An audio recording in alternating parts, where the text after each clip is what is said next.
তাফসীর মাহফিল CHP।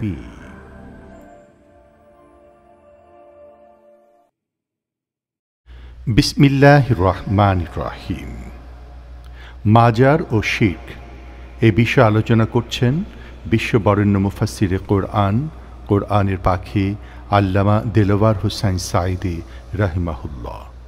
শব্দধারণ Mahsin sound system, প্রযোজনায় CHP। সুধী তাফসীর মাহফিল CHP চ্যানেলে আল্লামা সাঈদীর মূল্যবান আলোচনা এখন দেখতে পাবেন। বিষয়ে মাজার ও শিরক। প্রত্যেকটি মানুষকে তাওহীদবাদী হতে হবে, শিরক মুক্ত হতে হবে। শিরক হলো মাজারগুলিতে গিয়ে মনের আশা আকাঙ্ক্ষা সেখানে বলা, এটি হচ্ছে শিরক। এই কাজ আপনারা করবেন না। কুমিল্লা কি মাজার আছে? আছে? কোন মাজারে যাবেন না, কোনোদিন যাবেন না, কোনো প্রয়োজন নাই। বিপদে পড়েছেন, উজু করবেন, মসজিদে চলে যাবেন, সুবহানাল্লাহ বলেন। মসজিদে গিয়ে 2 রাকাত কাজায়ে হাজতের নামাজ পড়বেন, আল্লাহর কাছে কাঁদবেন।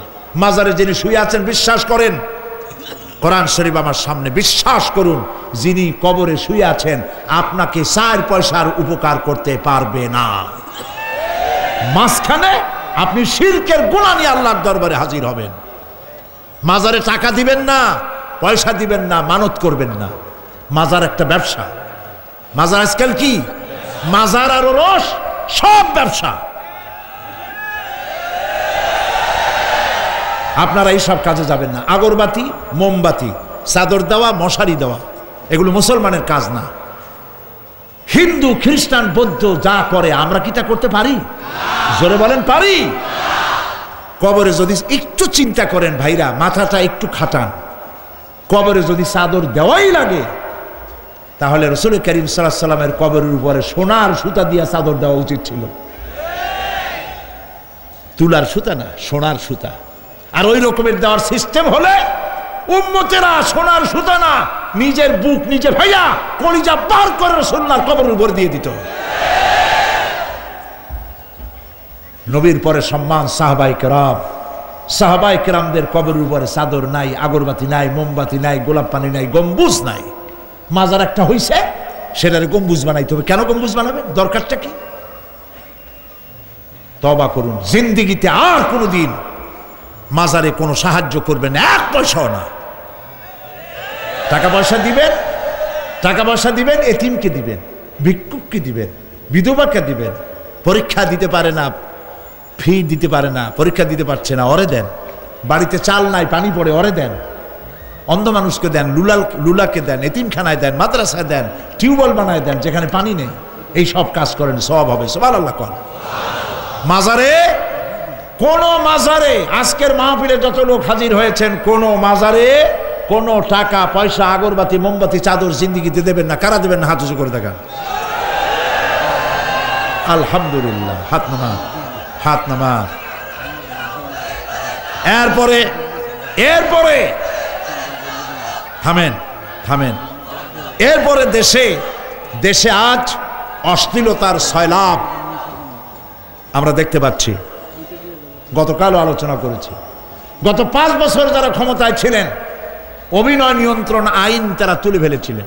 অভিনয় নিয়ন্ত্রণ একটা আইন ছিল, কতদূর অভিনয় করা যাবে, একটা মেয়ে তার কাপড় কতটা কমাইতে পারবে, নাচে গানে অভিনেতা অভিনেত্রী একসাথে কতটা জড়াজড়ি করতে পারবে, এর একটা নিয়ম কানুন আগের থেকে ছিল। সেই নিয়ম কানুন ওই 5 বছরে তারা আইন পাশ করে নিয়ন্ত্রণ আইনটা তুলে দিয়েছে। ফলে কাপড়েরও বালাই নাই, আর জড়াজড়ির এমন সব ছবি যা কোনো মানুষের দেখার কোনো উপায় নাই, যেগুলি দেখলে চোখ সাবান দিয়ে ধোয়া লাগে। নাউজুবিল্লাহ বলেন। বাংলাদেশ সুপ্রিম কোর্ট, বর্তমান সরকারের আমলে বাংলাদেশ সুপ্রিম কোর্ট সুমোটো আইন জারি করেছে, যে সমস্ত অশ্লীল ছবি করা যাবে না, অশ্লীল পোস্টার লাগানো যাবে না। আমি গতকাল এখানে বলেছি, কুমিল্লার ডিসি সাহেবকে আমি গত রাত্রে তার সঙ্গে আমি কথা বলেছি, তিনি একমত হয়েছেন। কুমিল্লার কোন দেওয়ালে সিনেমার অশ্লীল পোস্টার থাকতে পারবে না। সিনেমা ব্যবসায়ীদের বলে দিবেন, আপনারাও বলে দিবেন তাদেরকে, সিনেমার ব্যবসা করো, অশ্লীল ছবি দেখাইতে পারবে না। বাইরে লেখা থাকবে একটার ভিতরে কাটপিস দেখাবা ইংলিশ ছবি।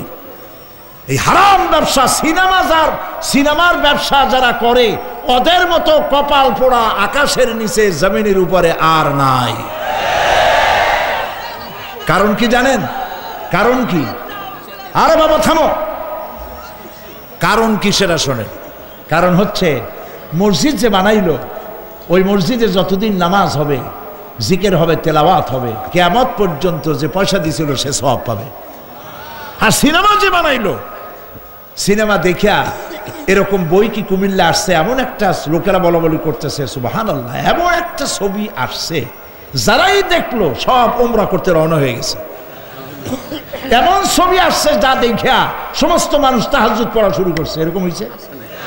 যত ছবি আসলো, ছবি দেখলো, পরের মেয়ে কেমনে হাইজ্যাক করবে, কেমনে ব্রিফকেসের মধ্যে বন্দুক রাইফেল এগুলি ভাঙ্গে চুরে থুইয়া 10 তলার গ্লাস ভাঙ্গা লাভ দিয়ে পড়িয়া, খালের মধ্যে পড়িয়া, নদীর মধ্যে দিয়ে ফুড়িয়ে উঠে পাহাড়ের উপর দিয়ে পরের মেয়ে নিয়ে দৌড় দিল। এই সব সন্ত্রাসী, ডাকাত, জেনাকার, বদমাশ তৈরি করা হয়। ঠিক না বলো? এই সিনেমা যারা বানাইছো, কান খুলে শোনো। এই সিনেমা যারা দেখতে আসলো, জোহরের নামাজ গেল, মাগরিবের নামাজ গেল, আসর গেল, এশার নামাজও গেল, ঠিক কিনা? এতগুলো নামাজ গেল, আর তারপরে চরিত্র নষ্ট করলো। চরিত্র নষ্ট করে ফেন্সিডিল খাইলো, এরপরে চুরি করলো, ডাকাতি করলো, সন্ত্রাস করলো, জেনা করলো। বেটা তুই মর, যে সিনেমা বানাইছো মর, মরে দেখবি কিয়ামত পর্যন্ত এই সিনেমা দেখে যত লোকের চরিত্র নষ্ট হয়েছে সমস্ত পাপ মাথায় নিয়ে কিয়ামতে আল্লাহর দরবারে দাঁড়াতে হবে। সুতরাং সিনেমার ব্যবসায়ীরা কানে ধরে সিনেমায় ঝাঁটা বেড়ে দূর করে দাও। যদি মুসলমান হও, মুসলমানের যদি জন্ম দিয়ে থাকে, সিনেমার ব্যবসা বাদ দিয়ে দাও। আল্লাহ রহম করুক, বলেন আমিন। কপাল পোড়া না হইলে সিনেমার ব্যবসা, এত ব্যবসা থুইয়া তুমি মানুষের চরিত্র ধ্বংস করার জন্য ব্যবসা করতেছ। এরপরে আকাশ সংস্কৃতি, কে যাবে? আকাশ সংস্কৃতি ডিশ এন্টিনার মাধ্যমে সাইবার ক্যাফে এগুলি বানায়া রাস্তার মোড়ে মোড়ে দোকান করে, কম্পিউটারের ভেতরে, ক্যাসেটের ভিতরে, ইন্টারনেট ইত্যাদির মধ্য দিয়ে অশ্লীল ছবি প্রদর্শিত হচ্ছে। রাস্তার মোড়ে মোড়ে উঠতি বয়সের যুবক যুবতী মেয়েগুলি নষ্ট হয়ে যাচ্ছে। নাউজুবিল্লাহ বলে। এগুলি জনগণকে ঐক্যবদ্ধ হতে হবে, এগুলির বিরুদ্ধে মোকাবেলা করতে হবে। সরকারকে এগিয়ে আসতে হবে অশ্লীলতা বন্ধ করার জন্য। কারণ আল্লাহ পাক বলেছেন, প্রকাশ্য এবং গোপনীয় সব রকমের অশ্লীলতা আল্লাহ পাক হারাম করে দিয়েছেন। অশ্লীল কোনো কাজ করা যাবে না। প্রিয় ভাই সব, আমরা যদি আমাদের আমলকে গঠন করতে পারি, কিয়ামতের দিন নাজাত পাবো। আমল যদি গঠন করতে না পারি, তাহলে কিয়ামতের দিন বাঁচার কোনো উপায় নাই। প্রিয় ভাইয়েরা, এই জন্য আল্লাহ রাব্বুল আলামিন কোরআনে কারীমের মধ্যে বলেছেন, আল্লাযী খালাকাল মাউতা ওয়াল হায়াতা লিয়াবলুয়াকুম আইয়ুকুম আহসানু আমালা। আমি পরীক্ষার জন্য এই জীবন দিয়েছি, তোমাদেরকে পরীক্ষা হবে। এই পরীক্ষা, জীবন আর মৃত্যু দুটি জিনিস দিয়েছি পরীক্ষা করার জন্য। এই পরীক্ষার জন্য তোমরা পাস করতে পারো। পরীক্ষা আসছে, এখন প্রশ্নপত্র সব ফাঁস করে দেওয়া হয়েছে। প্রশ্নগুলি সঠিকভাবে আদায় করুন, প্রশ্নগুলি পড়ুন এবং জীবনটাকে সেইভাবে গড়ুন। নামাজটা সহি করে আদায় করুন। বহু মুসলমান আছে নামাজই পড়ে না, নামাজ পড়তে জানেও না। নবী করিম সাল্লাল্লাহু আলাইহি ওয়াসাল্লাম বলেছেন, সাল্লু কামা রাআইতুমুনি উসাল্লি। নামাজ পড়ো সেইভাবে যেভাবে আমাকে তোমরা পড়তে দেখো। সুবহানাল্লাহ। আর রাসূলুল্লাহ কেমনে নামাজ পড়তেন, এইটা বর্তমান বিশ্বের শ্রেষ্ঠ হাদিস বিশারদ আল্লামা নাসিরউদ্দিন আলবানী তিনি ইন্তেকাল করেছেন। আল্লাহ পাক তাকে জান্নাতুল ফেরদাউসের মেহমান বানায় নিক, বলেন আমিন। তার লেখা বই আছে রাসূলুল্লাহ সাল্লাল্লাহু আলাইহি ওয়াসাল্লামের নামাজ। বইয়ের নাম রাসূলুল্লাহ সাল্লাল্লাহু আলাইহি ওয়াসাল্লামের নামাজ। ছোট্ট একটা বই। এই বইটা আপনারা কিনবেন। এই বইটা যেভাবে লেখা আছে নামাজ সেইভাবে পড়বেন। নামাজ রাসূল করিম ঠিক যেভাবে পড়েছেন ওইভাবেই লেখা আছে। আপনি আন্দাজে পড়লে হবে না, টুকুর টাক্কুর করে কয়েকটা সেজদা দিলেই হবে না। তা দিলে আর কান, একটা সেজদা থেকে আরেকটা সেজদার মাঝখানে সময় দিতে হবে। রুকু থেকে দাঁড়ায় সময় দিতে হবে, ধীরে ধীরে নামাজ পড়তে হবে। অথচ আমরা নামাজ পড়ি সব থেকে ব্যস্ততার সাথে, দ্রুত, রকেট সার্ভিস। কোরআন শরীফের ভিতরে নামাজের গুরুত্ব সর্বাধিক দেওয়া হয়েছে। নামাজের কথা কয়বার বলা হয়েছে? 82 বার। 82 বার আল্লাহ পাক বলেছেন নামাজ আদায় করো, 82 বার বলেছেন। আর নবীজি বলেছেন লা দীনা লিমান লা সালাতা লাহু, যার কাছে নামাজ নাই তার কাছে দিন বলে কোনো জিনিস নাই। মান তারাকা সালাতান মুতাআম্মিদান ফাকাদ কাফারা, ইচ্ছে করে যে ব্যক্তি নামাজ ছেড়ে দিল কাফের হয়ে গেল, বলেন নাউজুবিল্লাহ। কিয়ামতের দিন, বুখারী শরীফের হাদিস, আল্লাহ পাকের নবী বলেছেন কিয়ামতের দিন সর্বপ্রথম আল্লাহ জিজ্ঞেস করবেন বান্দা নামাজ পড়ছো কিনা। প্রথম প্রশ্ন কি বলেন? প্রথম প্রশ্ন কি? যার নামাজ কবুল তার সমস্ত নেক আমল মঞ্জুর, যার নামাজ কবুল হবে না কোনোটাই মঞ্জুর হবে না। কথা বুঝতে পেরেছেন? নামাজ সঠিকভাবে আদায় করতে হবে। নবী করিম সাল্লাল্লাহু আলাইহি সাল্লাম ইন্তেকালের 5 দিন আগে থেকে জ্বর আক্রান্ত হলেন, রোগাক্রান্ত হলেন, জ্বরে আর মাথার যন্ত্রণায় অস্থির হয়ে যেতে লাগলেন, বেহুশ হন আবার হুশ হন। যেদিন তিনি ইন্তেকাল করবেন তার আগের দিনেও তিনি জোহরের নামাজ পড়ার জন্য সাহাবীদের কাঁধের উপরে ভর দিয়ে নামাজ পড়তে গেছেন, পা উঁচু করে নিতে পারেন নাই, পা টেনে টেনে নিয়েছেন। তিনি সেখানে খুতবা দিলেন, বললেন ও আমার উম্মতেরা, এই পৃথিবীতে আল্লাহ রাব্বুল আলামিন তার এক বান্দাকে পৃথিবীর সব জাগতিক সম্পদ দিতে চেয়েছিলেন, কিন্তু সেই বান্দা সব জাগতিক সম্পদকে উপেক্ষা করে আল্লাহর সঙ্গে দিদার করা বেশি পছন্দ করেছেন। কেউ কিছুই বুঝলো না। হযরত আবু বকর রাদিয়াল্লাহু তাআলা আনহু খুব কাঁদতে লাগলেন। তিনি বুঝতে পেরেছেন যে এই পৃথিবীতে সমস্ত সম্পদ দিতে চেয়েছিলেন আল্লাহ যাকে, তার নাম বিশ্বনবী। তিনি সবগুলি উপেক্ষা করে আল্লাহর সঙ্গে দিদার করা বেশি পছন্দ করেছেন। আমরা অতি তাড়াতাড়ি নবীজি থেকে নবীর এতিম হয়ে যাব। পরের দিন ইশার নামাজের ওয়াক্ত হলো, আজান হয়ে গেল, মসজিদে মুসল্লিরা ভরে গেছে, সাহাবায়ে কেরাম সব এসে গেছেন। হুজুরের জন্য বহুক্ষণ অপেক্ষা করার পর হযরতে আবু বকর রাদিয়াল্লাহু তাআলা আনহু তিনি ইমামতির জায়গায় দাঁড়ায় গেছেন। নবীজি বেহুশ অবস্থায় ছিলেন ঘরের মধ্যে। হুশ আসার পর তিনি হযরত আয়েশাকে বললেন, আয়েশা, মসজিদে নববীতে এখন কি হতেছে? তিনি বললেন, নামাজ হচ্ছে, লোকেরা আপনার অপেক্ষা করেছে, কিন্তু আপনাকে না পাইয়া দীর্ঘক্ষণ অপেক্ষা করার পর আপনাকে না পেয়ে আমার বাবার ইমামতিতে তারা নামাজ পড়তেছে, কিন্তু মুসল্লিদের মধ্যে কান্নার রোল পড়ে গিয়েছে। তাদের ধারণা হয়েছে নবীজির জায়নামাজে যখন হযরত আবু বকর দাঁড়ায় গেছে, নবীজির পিছনে নামাজ পড়া আর আমাদের কিসমতে হবে না।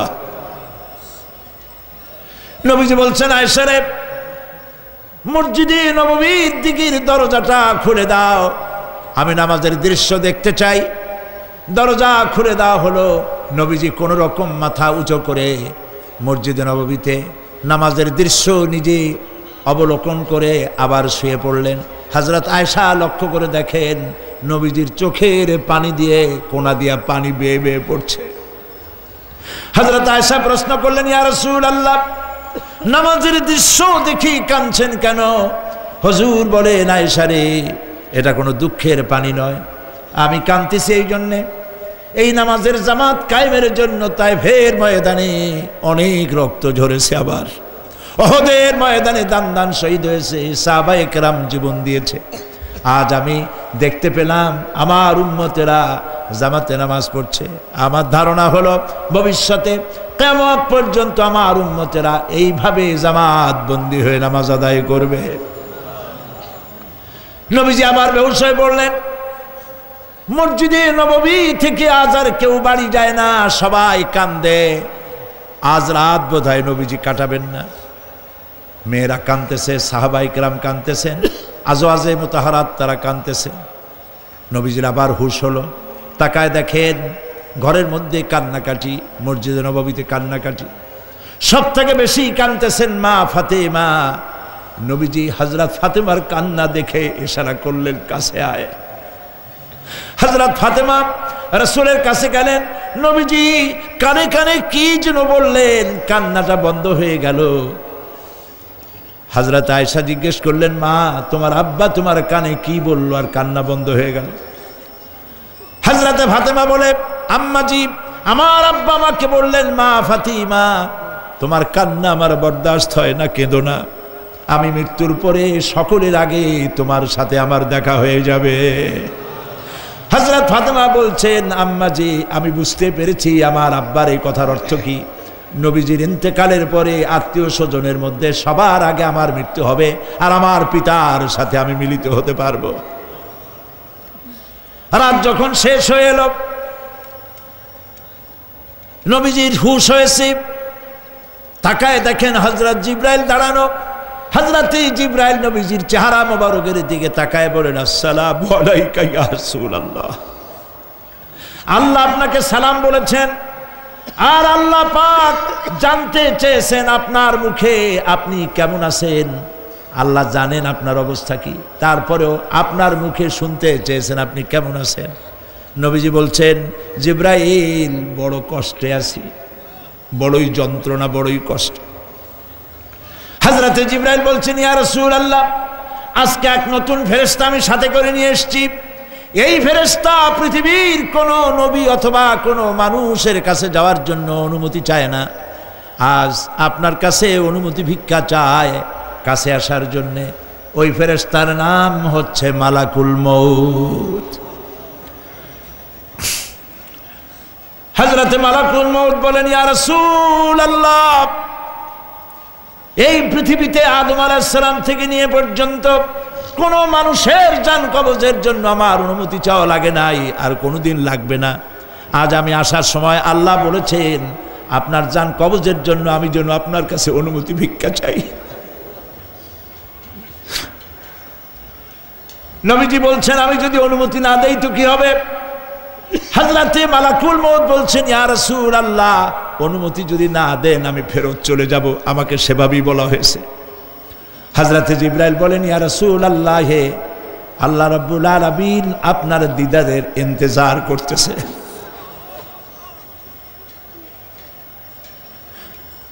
নবীজি বলছেন, মালাকুল মউত তুমি জান কবজের কাজ শুরু করো।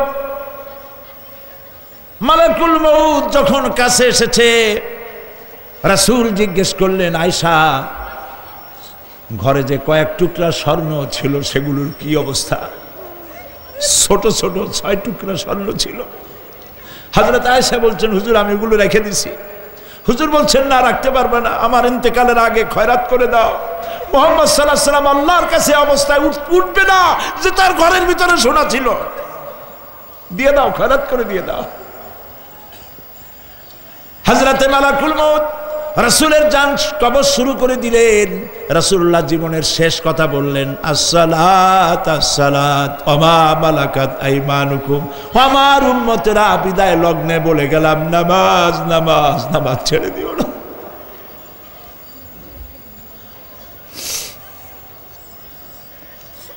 প্রিয় ভাইরা, নবী করিম সাল্লাল্লাহু আলাইহি ওয়াসাল্লাম জীবনের শেষ কথা বলে গেছেন নামাজ। সেই নামাজে আমাদের যত সব অবহেলা, স্ত্রীকে নামাজ পড়ান, বউকে নামাজ পড়ান, ছেলে মেয়েকে নামাজ পড়ান। দোকানদার ভাইরা যখন আজান হয়ে যাবে দোকান বন্ধ করে দেন, আপনি আপনার কর্মচারীরা নামাজ পড়তে যান। যতটুকু সময় নামাজ পড়তে গেছে এই সময় বিক্রি করলে যা লাভ হইতো এরপরে বিক্রি করলে আল্লাহ 10 গুণ বেশি বরকত দিতে পারেন। পারেন কিনা? পারেন কিনা? পারেন। আল্লাহর বিশ্বাস করেন, আল্লাহ আপনারে বরকত দিবে।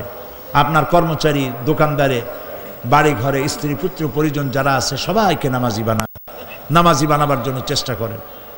নামাজ রোজা ইত্যাদি করুন। মিথ্যা বলবেন না, ওজনে কম দিবেন না, খাদ্যে ভেজাল দিবেন না, ঘুষ খাবেন না, ঘুষ দিবেন না, মানুষের উপর অত্যাচার করবেন না, কাউকে কষ্ট দিবেন না, মানুষ যেন আপনার ব্যবহারে কষ্ট না পায়। আল্লাহ পাক বলেছেন, ওয়াকুলু লিন্নাসি হুসনা, মানুষের সাথে সুন্দর সুন্দর কথা কও। নবী করিম সাল্লাল্লাহু আলাইহি ওয়াসাল্লাম বলেছেন, মানুষের সাথে যদি হাসি মুখে কথা বলো একটা সদকা দেওয়ার সমান সওয়াব হয়ে যাবে। মানুষকে ভালোবাসো, গরিবদের ভালোবাসো, তাদের অর্থ কড়ি দাও, পয়সা কড়ি দাও, তোমার যা আছে দিতে থাকো। কুয়ার পানি যত উঠাবেন তত কুয়ার পানি ভালো থাকবে, আর পানি উঠাবেন না কুয়ার পানি পয়সা যাবে। এই জন্য আল্লাহর রাস্তায় পয়সা যত ইনকাম হচ্ছে খরচ করতে থাকেন, আল্লাহ পাক দিতে থাকবেন। আল্লাহ পাক বলেছেন যে সদকার মালকে আল্লাহ বৃদ্ধি করে দেন, আর দান সদকা যারা করে না, জাকাত দেয় না, তাদের মালকে আল্লাহ ধ্বংস করে দেন, হালাক করে দেন। এগুলোর দাম নাই, অশান্তি বাড়বে, বউ কথা শুনবে না, সন্তানাদি কথা শুনবে না, মামলা মোকদ্দমা, অশান্তি আর অশান্তি। আর আল্লাহর পথে থাকুন, আল্লাহ শান্তি বাড়ায় দেবেন। আমরা বলি আমিন। প্রিয় ভাই সব, আমি কিছু আলোচনা আজকে আল্লাহ পাক যা করাইছেন এগুলি যেন আল্লাহ আমারে আমল করার তৌফিক দেন। আমি মাঝে মধ্যে ভয় পাই, একদিন তো এই খবর নিশ্চয়ই হবে যে সাইদি বিদায় হয়ে গেছে। সেদিন খালি হাতে যেন আল্লাহর কাছে না যাই, আমি যেন আসামি না হই যে আমি যা বলছি মানুষকে 40 বছর একটানা যা বললাম আমি নিজে আমল করতে পারি নাই। এরকম ভিক্ষুক যেন আমি না হই, আমি যা মানুষকে বলেছি আমি যেন তা আমল করতে পারি। আমি আপনাদের কাছে দোয়া চাই। আমরা কেউ বাঁচবো না, এই যে দেখা হলো আবার দেখা নাও হইতে পারে। সেই জন্য আমরা আমাদের জীবনকে যেন তৈরি করি। আপনারা কোরআন শরীফ পড়ুন, দিন শিখুন, ইমান শিখুন, ভালো থাকুন, ভালো হয়ে চলুন। এখন মোনাজাত হবে, দাঁড়ানো ভাইরা বসে। রাস্তাঘাটে দুজন মুসলমান হবে, একটা মহিলা এবং তার ছেলে। রাস্তাঘাটে যিনি যেখানে আছেন, আখেরি মোনাজাত, উনি দায়িত্ব নিছেন। এই মোনাজাতে অংশগ্রহণ করা একটা বিরাট সওয়াবের কাজ। সুবহানাল্লাহ। দাঁড়ানো ভাইরা বসেন, আমি তো দেখতে পাচ্ছি কোথায় কে দাঁড়ানো। বসতে বলছি, আমি তো এর আগে বলিনি একবারও যে বসান। বসেন। মোনাজাতের আদব হলো বসা। রাস্তায়, পথে, ঘাটে, গেটে যিনি যেখানে আছেন সেখানে বসে আর জোরে সরে জিকির করেন সুবহানাল্লাহ, আলহামদুলিল্লাহ, লা ইলাহা ইল্লাল্লাহ। কবির নেগতি অনেক আছে,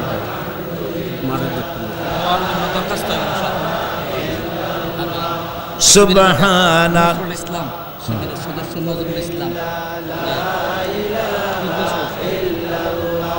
সুবহানাল্লাহ, আলহামদুলিল্লাহ, লা ইলাহা ইল্লাল্লাহ। জোরে করেন সুবহানাল্লাহ, আলহামদুলিল্লাহ, লা ইলাহা ইল্লাল্লাহ, লা ইলাহা ইল্লাল্লাহ, মুহাম্মাদুর রাসূলুল্লাহ।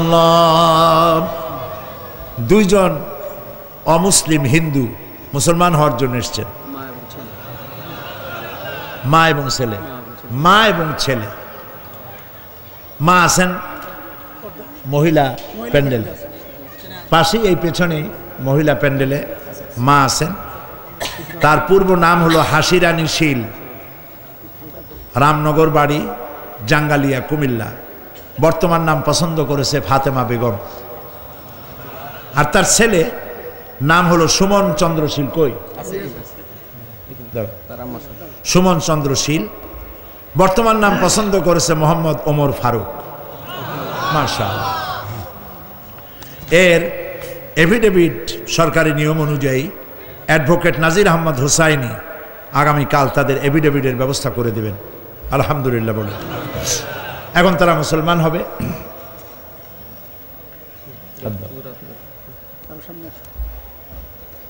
যে বোন আমাদের মুসলমান হচ্ছেন হাসি রানী, বর্তমান নাম ফাতেমা বেগম, আমরা এখানে যা পড়তেছি আপনি তাই উচ্চারণ করবেন।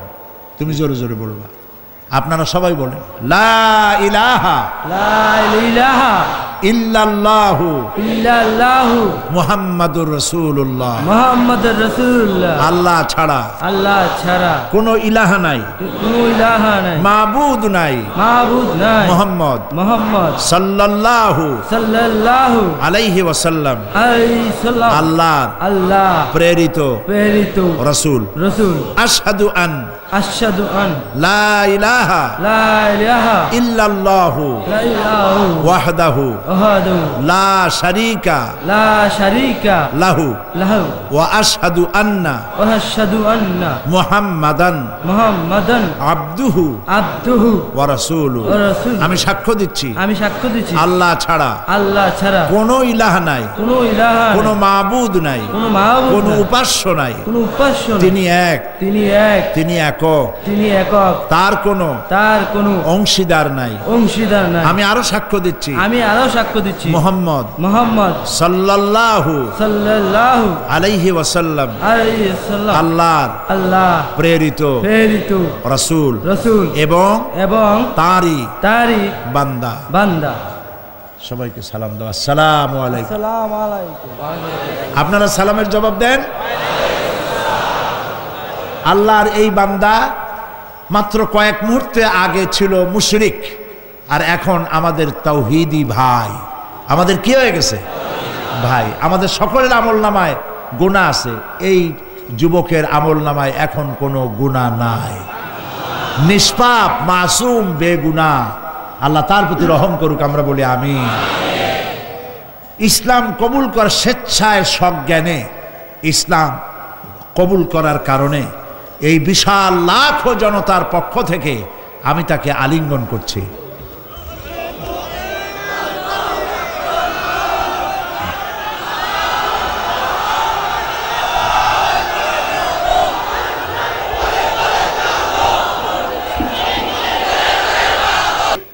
পত্রিকা তো আজকাল জানেন, পত্রিকাগুলি প্রায় ইসলামের বিরুদ্ধে লেখে, কথা ঠিক কিনা?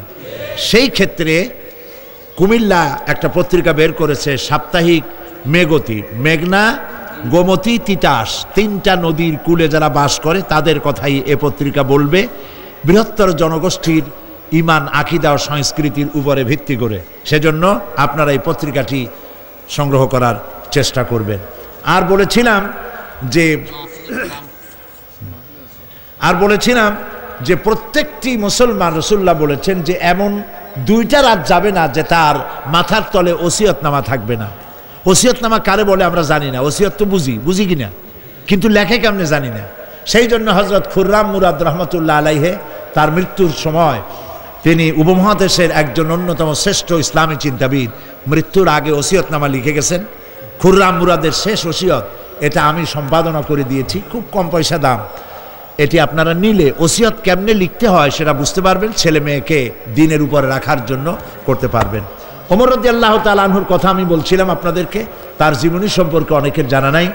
সেই জন্য শহীদে মেহরাব হযরত ওমর ইবনুল খাত্তাব রাদিয়াল্লাহু তাআলা আনহু, তার জীবনের কাহিনীগুলি জানতে পারলে আমরা আমাদের এবং আমাদের সমাজকে গড়তে পারবো, এটিও পাওয়া যাবে। তারপরে বই মানুষের ক্ষতি করে না, মানুষকে ঠকায় না, ঠকায় নভেল, নাটক, উপন্যাস, গল্প, দাদুর বই, এইসব পড়লে মানুষ ঠকে, কিন্তু কোরআন হাদিসের বই পড়লে মানুষ ঠকে না। কোরআন শরীফ, এই যে কোরআনের তাফসীর করলাম, কোরআন আপনার বাড়িতে আরবি কোরআন আছে কিন্তু তরজমা নাই। আল কোরআন একাডেমি লন্ডনের পক্ষ থেকে কোরআন শরীফের বিশাল বাংলা অনুবাদ বেরিয়েছে, সহজ সরল বাংলা অনুবাদ কোরআন শরীফ, হাফেজ মনিরুদ্দিন আহমদ সাহেবের। এর হাদিয়া 700-750 পৃষ্ঠার অফসেটে ছাপা, মাত্র 100 টাকা দিয়ে। বাংলাদেশের কোনো প্রকাশক এই পয়সা দিতে পারবে না, তিনি লাভের দিকে তাকান নেই, আল্লাহর হস্তে। তো এটা আপনারা নিতে পারবেন। আর তাফসীর বোঝার জন্য তাফহিমুল কোরআনের কোনো জুড়ি নেই, আলহামদুলিল্লাহ বলেন। কি তাফসীর নাম বলেন? তাফহিমুল কোরআন আপনারা কিনবেন। ফি জিলালিল কোরআন, সৈয়দ কুতুব শহীদ রহমতুল্লাহ আলাইহি, তার তাফসীর আপনারা নেবেন, এখানে পাওয়া যাবে। ঢাকা থেকে এই বইগুলি আসছে, আপনারা নিয়ে যাবেন। আল্লাহ নেওয়ার তৌফিক দিন, জোরে বলেন আমিন। সবশেষে আমার 40 বছর কোরআনে কারীমের, আমাকে লোকেরা মুফাসসিরে কোরআন বলে, কিন্তু আমি নিজেকে মুফাসসিরে কোরআন বলে মনে করি না। আমি মনে করি আমি কোরআনের একজন ছাত্র, তাফসীরের ছাত্র। তাফসীরের একজন ছাত্র হিসেবে 40 বছর একটানা দেশে আর বিদেশে কোরআনের কিছু খেদমতের তৌফিক আল্লাহ দিয়েছিলেন। সেই কথাগুলি ক্যাসেটবদ্ধ আকারে সারা পৃথিবীতে ছড়িয়ে পড়েছে। পৃথিবীর এমন কোনো জায়গা নাই যেখানে বাংলাদেশি মুসলমান আছে আর তারে গোলামের ক্যাসেট পৌঁছায় নাই, এমন কোনো জায়গা নাই। সব জায়গায় আল্লাহ পৌঁছায় দিয়েছে। কিন্তু একদিন তো এমন হবে যে ক্যাসেট থাকবে না, আর সাইদিও থাকবে না, লেখাগুলা থাকে। সেই জন্য আমার বন্ধু মহল আমাকে খুব চাপ সৃষ্টি করলো লেখার জন্য। তাফসির লেখা হয়েছে, তাফসির এখন কিতাব আকারে বেরিয়ে গেছে। তাফসিরে তারা নাম রেখেছে তাফসিরে সাইদি। সূরা ফাতিহা গতকাল বলেছি, চট্টগ্রামে তাফসির করেছিলাম 5 দিন। সূরা ফাতিহার উপরে 46 জন হিন্দু খ্রিস্টান মুসলমান হয়েছে। সূরা নাবা করলাম, এবার 31 জন হয়েছে। চট্টগ্রামে 5 শতাধিক খ্রিস্টান, হিন্দু, বৌদ্ধ গত 24 বছরে ইসলাম কবুল করেছে, আলহামদুলিল্লাহ। সূরা আসর ছোট্ট সূরা, এই ছোট্ট সূরাটি সম্পর্কে ইমাম শাফি রহমতুল্লাহ আলাইহি বলেছেন যে এই সূরাটি যদি কেউ বোঝে আর আমল করে হেদায়েতের জন্য, জান্নাতে যাওয়ার জন্য এই একটি সূরাই যথেষ্ট। এর উপরে 5 দিন তাফসির করেছি চট্টগ্রামে। 36 জন হিন্দু, খ্রিস্টান, বৌদ্ধ মুসলমান হয়েছে। সূরা আসর এই ছোট্ট সূরাটির তাফসির হয়েছে 488 পৃষ্ঠা, আলহামদুলিল্লাহ। আপনারা মেহেরবানি করে নিয়ে যাবেন তাফসিরে সাইদি, সূরা আল আসর, এগুলি পাওয়া যাবে ওখানে। এই বিশাল কিতাবের হাদিয়া তারা রেখেছে মাত্র 200 টাকা। আপনারা যারা পারেন নিয়ে যেতে চেষ্টা করবেন। আমি চাই আপনাদের ঘরে ঘরে তাফসির থাকুক, যাতে করে আপনি বুঝতেও পারবেন আর আমাকে দোয়াও করতে পারবেন। আমি আমার পক্ষ থেকে, আমি নিজের ভাইয়ের মতো মনে করি, আজকের সভাপতি কুমিল্লার সকল মানুষের কাছে সম্মানের পাত্র আলহাজ এম.এ. চৌধুরী সাহেবকে আমি সূরা তাফসিরে সাইদি, সূরা আল আসর আমি হাদিয়া দিচ্ছি।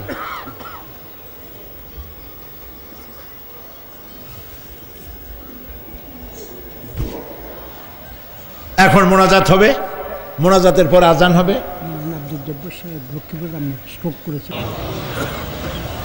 রব্বানা যালামনা আনফুসানা ওয়া ইন লাম তাগফির লানা ওয়া তারহামনা লানাকুনান্না মিনাল খাসিরিন।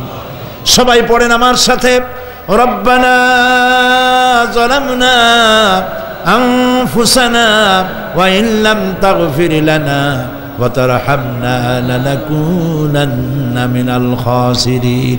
হে আল্লাহ তাআলা, তোমার আরশে আজিম থেকে তাকায় দেখো কুমিল্লার ঈদগাহ ময়দানে, বিশাল ময়দান, রাস্তাঘাট, মানুষ উপচে পড়েছে, লাখো জনতা। আমরা গুনার বোঝা নিয়ে তোমার দরবারে হাত তুলেছি। রব্বুল আলামিন, আমাদের গুনার দিকে তাকায়ও না, আমাদের চোখের দিকে আর মুখের কাকুতি মিনতির দিকে তাকায়া আমাদের জিন্দেগির গুনাহ মাফ করে দাও। রব্বুল আলামিন, সারা জীবন নাফরমানি করেছি, শিরক বিদআত সহ এমন কোন গুনাহ নাই যা কম বেশি আমরা করি নাই। আল্লাহ তাআলা দয়া করে আমাদের জীবনের গুনাহ মাফ করে দাও। আয় আল্লাহ তাআলা, আমাদের মধ্য থেকে যাদের আব্বাজান দুনিয়া থেকে বিদায় হয়ে গেছে, আমাদেরকে কত কষ্ট করে তারা মানুষ করেছিলেন, আজকে তারা দুনিয়ায় নাই। আল্লাহ তাআলা, বিদেশে যদি আত্মীয় স্বজন চলে যায় মাসে মাসে অথবা প্রতিদিন টেলিফোনে খবরও পাওয়া যায়, আমাদের মা বাপ দুনিয়া থেকে বিদায় হয়ে গেছে বছরের পর বছর, যুগের পরে যুগ, কি অবস্থায় আছে কোনো খবর জানি না। রব্বুল আলামিন, আমাদের গর্ভধারিণী জনম দুঃখিনী মা নিজে না খেয়ে আমাদেরকে খাওয়াইছেন, গর্ভে রেখে কষ্ট করেছেন, ডেলিভারি করতে কষ্ট করেছেন, 2.5 বছর বুকের দুধ খাওয়াইয়া মানুষ করেছেন। আমাদের মা বাপ যাদের দুনিয়া থেকে বিদায় হয়ে গেল, আল্লাহ কবরটাকে জান্নাতের টুকরা বানায়া দাও। রব্বির হামহুমা কামা রব্বায়ানি সগীরা। সবাই পড়েন, রব্বির হামহুমা কামা রব্বায়ানি সগীরা। আয় আল্লাহ তাআলা, সারা পৃথিবীতে আজ মুসলমানদের বড়ই দুর্দিন, মুসলমানদের পক্ষে কথা বলার লোক আজ আর নাই। আল্লাহ তাআলা, কাশ্মীরের মুসলমানেরা কষ্ট পেতেছে, তাদেরকে পাখির মতো গুলি করে হত্যা করা হচ্ছে। প্যালেস্টাইনি মুসলমানদেরকে অভিশপ্ত ইহুদিরা মারতেছে। আয় আল্লাহ তাআলা, বাগদাদের যেই ইরাকে অনেক নবীর মাজার আছে, মাহবুবে সুবহানি কুতুবে রব্বানি শেখ মহিউদ্দিন আব্দুল কাদের জিলানী রহমতুল্লাহ আলাইহি যে মাটিতে শুয়ে আছেন, মুসলমানের দেশ, আয় আল্লাহ তাআলা কাফেরেরা সব ঐক্যবদ্ধ হয়েছে মুসলমান দেশগুলি শেষ করে দেবে। আল্লাহ তোমার কাছে সাহায্য চাই। চেচনিয়া, বসনিয়া, প্যালেস্টাইন, কাশ্মীর সহ দুনিয়ায় যত জায়গায় মুসলমানেরা বিপদে আছে, আল্লাহ তুমি নিজে সাহায্য করো রব্বুল আলামিন। আমরা মুসলমান, আমরা গুনাহ করেছি, সাহায্য চাবার মতো যোগ্যতা হারায় ফেলেছি। আল্লাহ আমরা স্বীকার করি আমরা গুনাহগার। আয় আল্লাহ আমরা হাজারবার স্বীকার করি, নত শিরে স্বীকার করি আমরা গুনাহগার।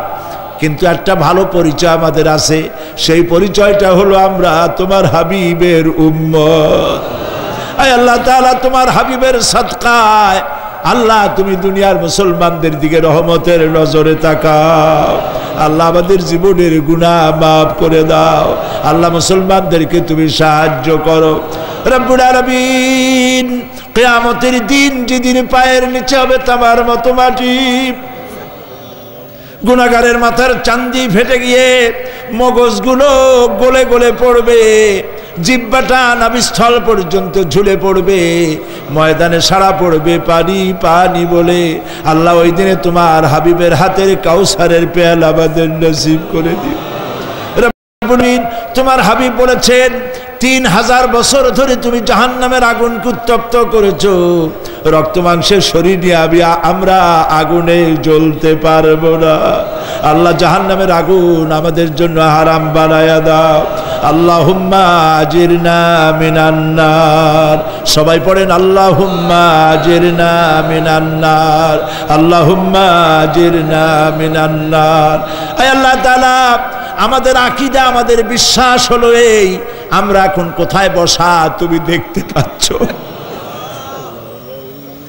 আমরা কি বলতেছি তুমি নিশ্চয়ই শুনতে পাচ্ছ।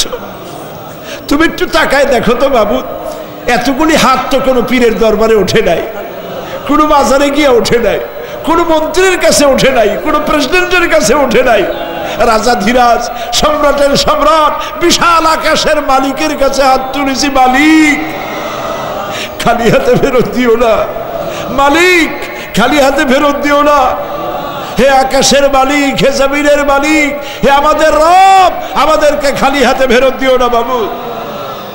আল্লাহুম্মা লা তারুদ্দানা খাইবিন, আল্লাহুম্মা লা তারুদ্দানা খাইবিন। আল্লাহ তাআলা একেবারে কিচ্ছু না দিয়া খালি হাতে ফেরত দিও না বাবু। কয়েক সেকেন্ড আমি আপনাদের জন্য ছাড়লাম, মাথা নিচু করুন, চক্ষু বন্ধ করুন, যার যা বলার বলেন, দোয়া কবুল হয়ে যাবে ইনশাআল্লাহ। বলেন যার যা বলার দরকার, মিনতির সাথে কাকুতি মিনতি করে বলেন।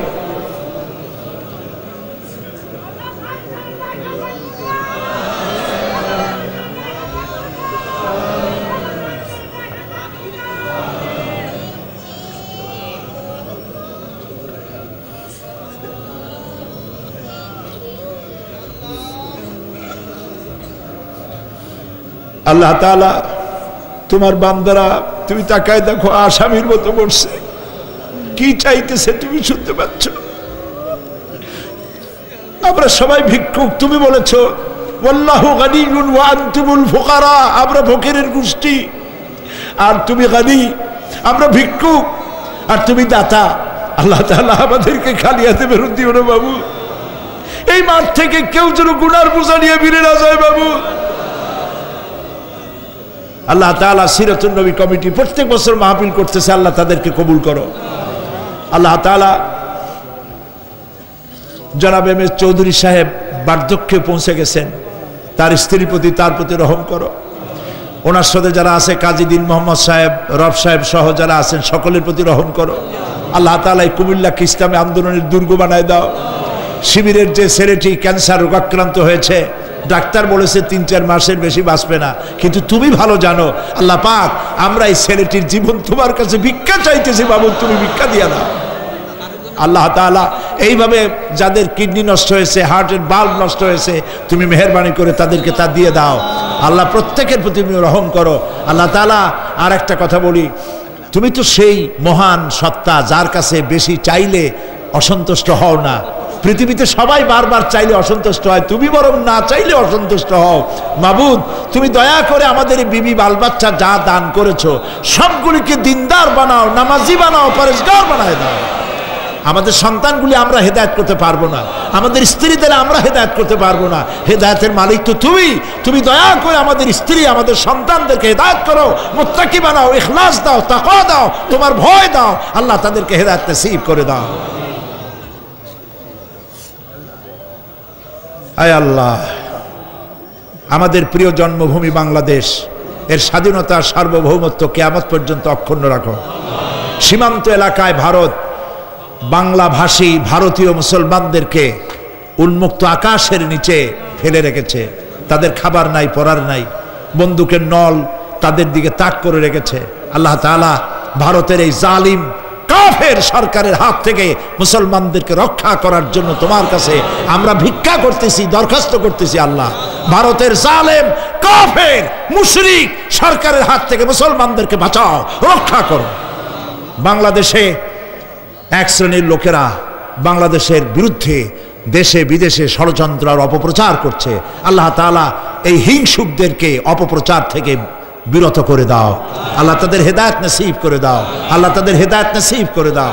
কপালে হেদায়েত না থাকলে এগুলির দুনিয়া থেকে গজব দিয়ে বিদায় করে দাও আল্লাহ তাআলা। রব্বানা تقبل منا إنك أنت السميع العليم وتب علينا إنك أنت التواب الرحيم। আয় আল্লাহ তাআলা, আমাদের দেশের সেনাবাহিনী, আমার দেশের বিডিআর, আমার দেশের পুলিশ বাহিনী, তাদেরকে দিন দাও, ঈমান দাও, চরিত্র দাও, ভালো রাখো। আল্লাহ তাদের উপরে তোমার রহমত নাজিল করো। রিকশাওয়ালা, ঠেলাওয়ালা, কুলি মজুর, কষ্ট করে যারা রুজি কামাই করে, আল্লাহ তাদের রুজিতে বরকত দিয়ে দাও। سبحان ربك رب العزة عما يصفون وسلام على المرسلين والحمد لله رب العالمين واجعل آخر كلامنا عند الموت لا إله إلا الله محمد رسول الله. السلام عليكم ورحمة الله.